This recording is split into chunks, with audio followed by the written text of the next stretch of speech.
right? There's those who are impacted by HIV, there's those around them that are impacted by HIV, there's the institutions, the research, like everybody needs to become more aware and educated to move forward. It's not just about educating one community, it's about everybody kind of getting on the same page.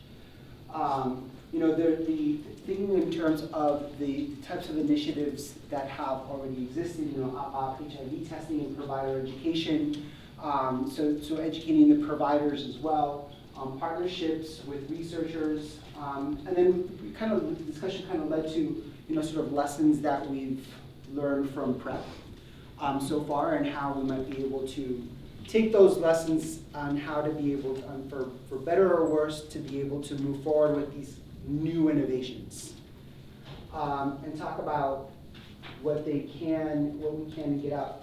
So when we started talking about kind of like what do these awareness campaigns look like, perhaps TV commercials, or what type of campaign needs to get out there to be able to effectively educate and make aware. So we started talking about the value of what it is. So our group felt that one of the priorities for promoting or improving HIV community engagement in the Triangle is having more knowledge and awareness, much like what the previous group said about the CURE projects, because kind of outside of this room and outside of academia, kind of don't really know what's going on, with CURE research.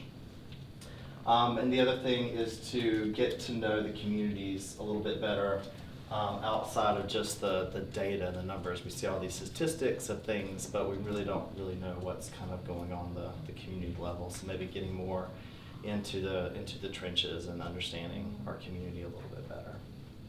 Okay, thank you. And so what we provide is just a physical space.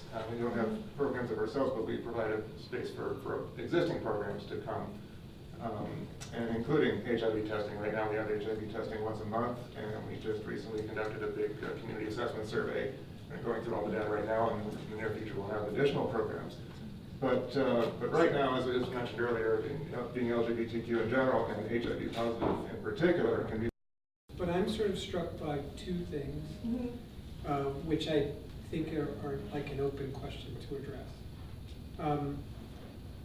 If this session seems to be sort of focused on CURE, but I don't really see a safe and effective way to engage the community if you're just sort of focused on engaging on CURE without essentially doing it all, diagnosis, treatment, prevention, cure.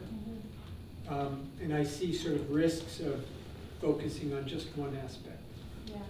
The other thing that's, keeps screaming is to me the very unique aspect, which I have, some theories about, but no idea about what to do about it, is of stigma.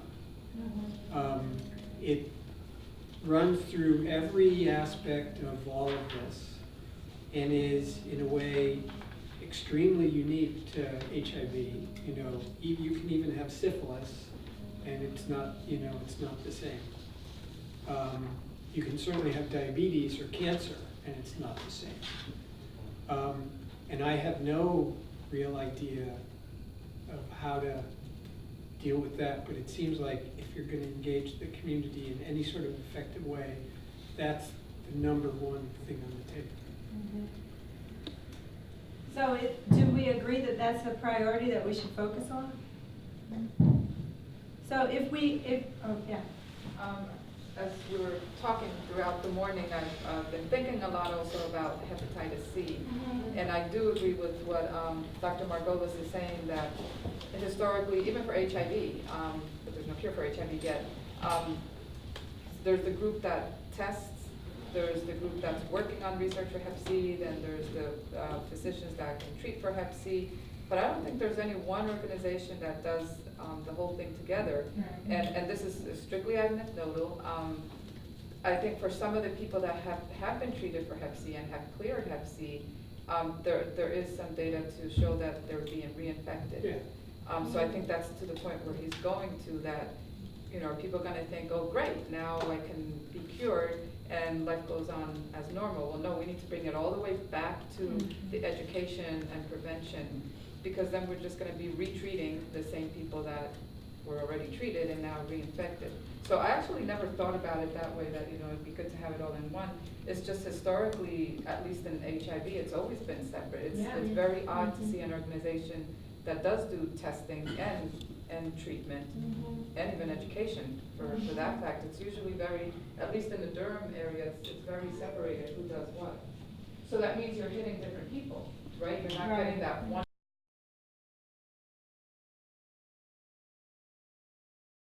Restrictive lens, because it's, if you only focus on HIV, we stay in our silo. And it doesn't address all of the other social justice or social determinants of health that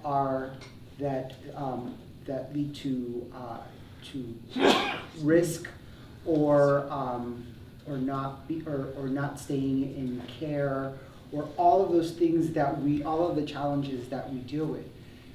I think in saying that, I think what really moving forward will be very useful is to be able to provide the community with the tools to know what stigma is, to know what stigma is across all of their different intersections, right?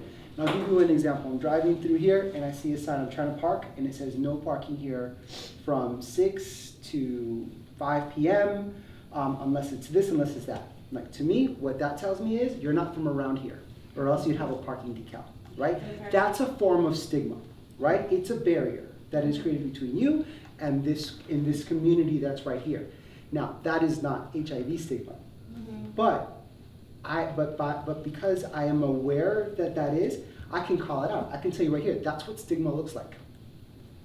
So providing those tools so that people are able to identify in different areas of life. In some places, it's appropriate to call it out. In some places, it's not. But I think people need to know what they are. I think I remember